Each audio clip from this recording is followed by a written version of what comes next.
water sign, Cancer, Pisces, and Scorpio. Kumusta po kayo guys? Okay, so water sign, maraming salamat po sa walang sawang pagsubaybay sa ating pong mga reading, and kung ikaw ay bago pa lang sa ating channel. So ayan po guys, mag-subscribe na po kayo and i-click mo na rin yung ating notification bell para lagi po kayo guys updated sa ating mga bagong upload. So tignan natin guys, ano bang inyong gabay kapalaran water sign? Okay, gabay kapalaran po ni water sign.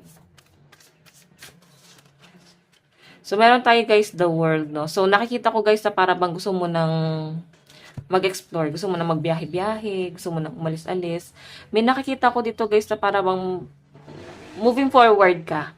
Okay? Kasi the world meron siguro nangyari sa inyo na ang bigat para sa kalooban mo at ilang araw mong pinag-isipan yung bagay na yun. At parang nakikita ko sa inyo water sign, gusto mong maka-move on. Okay, wag mo, parang ayaw mo na siya guys isip-isipin. Medyo nahihirapan ka na sa kakaisip dito sa bagay na to. Yun ang nasa sense ko rito guys.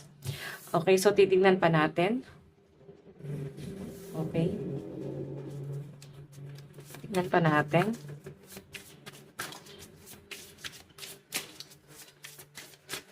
Meron po tayong 9 of Swords. Actually guys, ito ha, kaya ka guys nag-overthink ng ganito kasi natatakot ka. Para bang bigla kang parang bigla mong na-realize na baka may mali ka, baka may kasalanan ka. Parang bigla kang naka-feel na nagigilty ka. Yun yung nakikita ko rito guys. So I think yung iba sa inyo, takot yung nararamdaman mo. Siguro may mga anxiety yung iba sa inyo. Parang ayun, panic anxiety. Bigla-bigla na lang guys aatake dahil sa mga nangyayari sa buhay mo.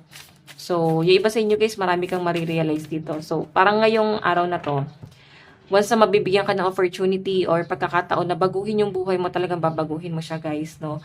Hindi mo na babalikan yung mga pangit na nangyari or maling action na nagawa. Okay, so titingnan natin guys. Meron tayong Queen of Swords. Ayan, no? So, nakikita ko guys, sobrang kalmado ng paligid mo, energy mo, sobrang tahimik, at parang hindi ka guys sanay. Okay, hindi ka sanay doon sa katahimikan. Naramdaman mo na parang bang may mga nawala sa'yo. Or unti-unti mong tinitignan dito yung mga bagay na nawala sa'yo. Mga bagay na parang hindi na kagaya ng dati. Okay, ang laki na guys ng pagbabago. Yun yung nasa-sense ko rito na maaaring tinitignan mo. Yung mga bagay na nagbago guys. Okay, parang nagmumuni-muni ka Parang ano nangyari? Okay, ayan no. Puro ka nakatalikod. So, tinatalikuran mo na nga guys, ano man yung mga nangyari sa past, parang di mo na guys masyadong iisipin, ahabaan mo na lang yung pasensya mo. Pero yun nga, I think, water sign, nasasaktan ka rin sa nangyayari. Okay? Hindi ka siguro naging aware. Ito guys parang kung nararamdaman mo siya ngayon, kung mapapansin mo sa mga last reading natin, lagi natin sinasabi na, habaan mo ang pasensya mo, kontrolin mo yung emosyon mo kasi na magpapabagsak sa inyo. Control lang kayo sa emosyon. So, I think ngayon, nagkakaroon ka ng disappointment kasi hindi mo na control. Okay, so, titingnan natin. Maaring okay naman guys ang lahat, pero parang bigla ka na guilty. Kung okay naman kayong lahat, no? Wala ka namang nakaaway, nakaalita, na-disappoint. Pwedeng bigla ka lang na-guilty guys kasi pwedeng maiiba yung pananaw ng taong yun sa'yo. So, tignan po natin guys. Additional message.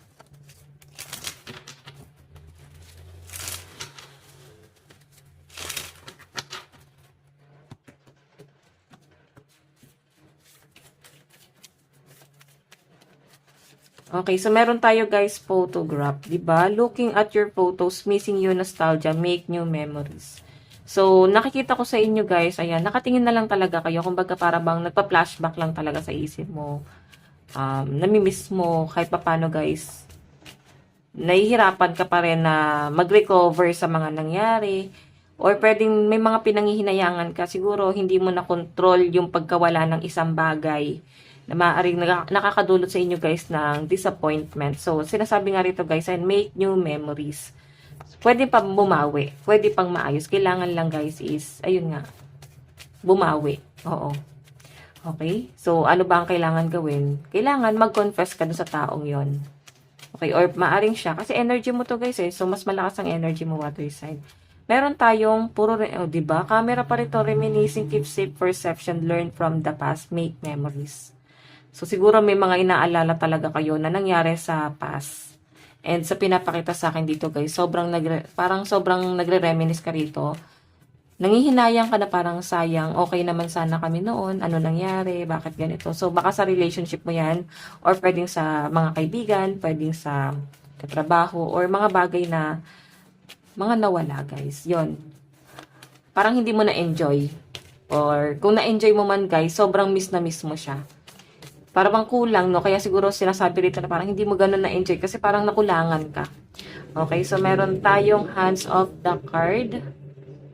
Ayan, pasensya na sa ingay. Pasensya na guys sa mga dumadaang sasakyan, no? Malapit kami, kasi kami sa daan. So, I think yung iba sa inyo, para bang may gustong mag-first move. Para bang gustong ayusin yung mga gulong nangyari. May nakikita ko may mga pinagsisisihan. As in, nagigilty. Para bang nangihinayang pa rin dun sa connection eh.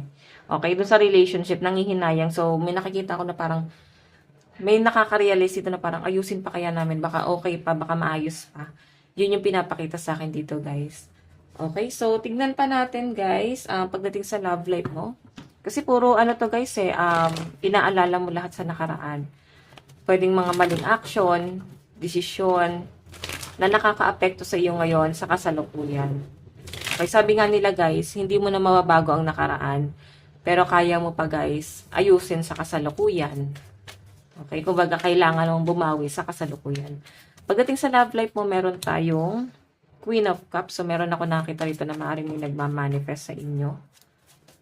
Merong tao dito na parang pinagdadasal ka. Page of Swords. So, nakikita ko sa inyo, water sign, pinag-aaralan mo. Okay, pinag-aaralan mo yung galaw na tong taong to. Or pwedeng siya to. Okay, maaaring yung person mo to, guys, na maaaring pinag-aaralan niya yung galaw mo.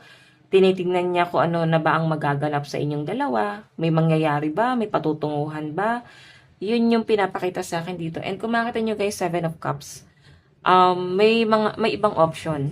Water sign. Kung hindi man to, guys, sa love life, is maaaring marami siyang ambisyon, no? Mataas ang ambisyon ng isa sa inyo, at yun yung dahilan kung bakit parang hindi ma-forso ng tuluyan tong relationship na to, kasi mataas pa po ang ambisyon ng isa.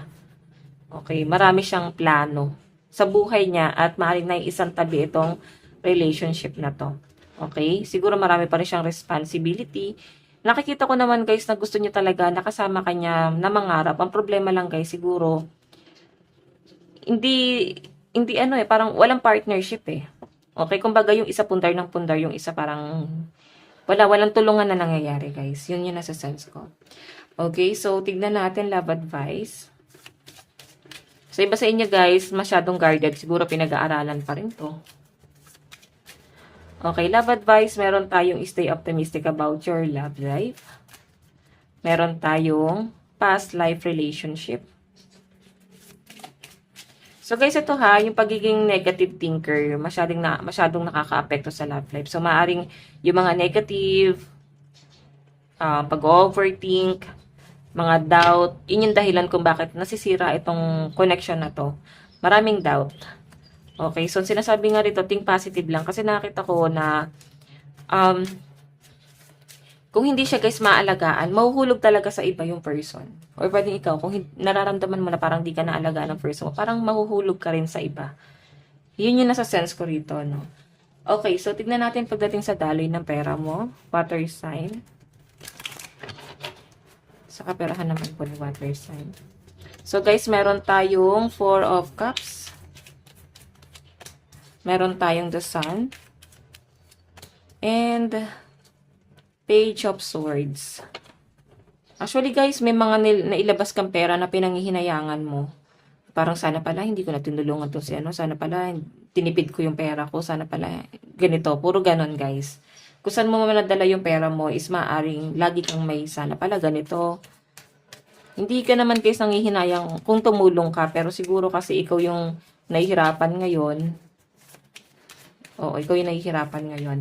Tignan natin, meron tayong 10 of Cups. Meron tayong Knight of Swords. And Knight of Wands. So, actually, guys, ito kahit na ganon, siguro ikaw yung nag-provide sa family, baka may celebration na nangyari sa family, at ikaw lahat ang gumastos. Ngayon siguro nanghihinayang ka na parang ngayon kasi wala talagang natira pagdating sa savings mo. Okay, sobrang lumiit talaga yung daloy ng pera sa pinapakita sa akin dito guys, okay? Pero ang nakakatuwa naman dito guys, napasaya mo naman yung family mo. So kahit na guys na sobrang gipit ka ngayon, napasaya mo naman sila. Okay, so tignan pa natin. Meron tayong lighten up. Meron tayong find the balance. So, yan. Ngayon, guys, marami ka marirealize kasi sobrang babalansihin mo yung mga nangyaring kaganapan sa past. Okay? Sinasabi nga rito, guys, leave the past behind. Aral lang siya, guys, kung bakit nangyari sa inyo. And kung bakit ka binigyan ng aral kasi kailangan meron ka matutunan dun sa bagay na yun. So, guys, ayan, maaaring ang kadil mo is Leo and Libra. Malakas nga po ang water sign, Cancer, Pisces, Scorpio, Capricorn, Taurus, Virgo, Aquarius, Gemini, Libra. So guys, pinakamas malakas ang Leo at saka Libra. Ito lang po ang inyong reading hanggang sa muli. God bless and love you all. Bye-bye po.